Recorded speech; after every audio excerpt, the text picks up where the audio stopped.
Hai guys, Cak. Okay, kali ni aku nak try Ice Cream Bud Time Caramel Vanilla Toffee. Okay, Cak.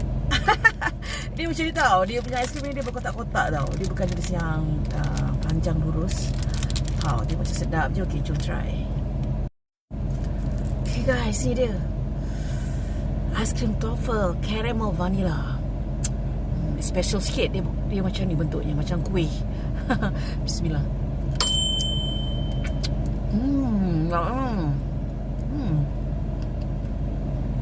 Oh.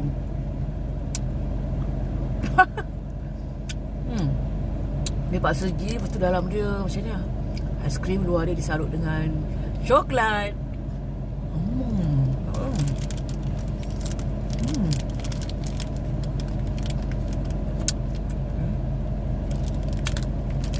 Dia satu pack ni ada 3. Sorry, satu pack ni ada 4 biji lah.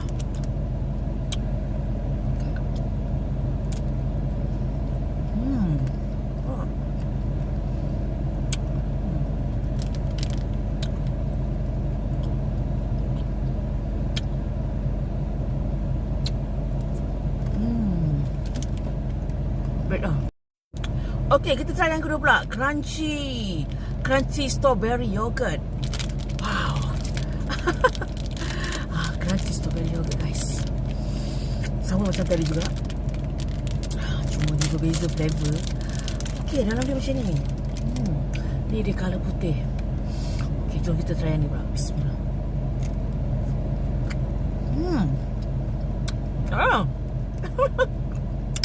Wow. Crunchy strawberry yogurt. Rasa manis, rasa creamy.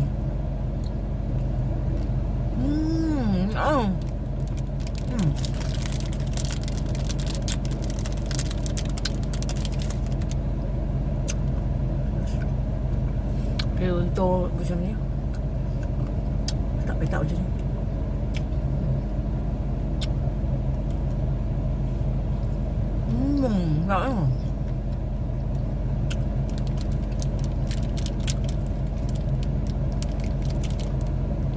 Guys, rasa macam nak repeat order lah. Kan?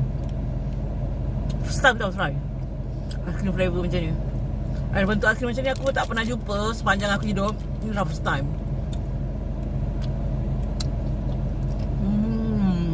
Terbaik lah.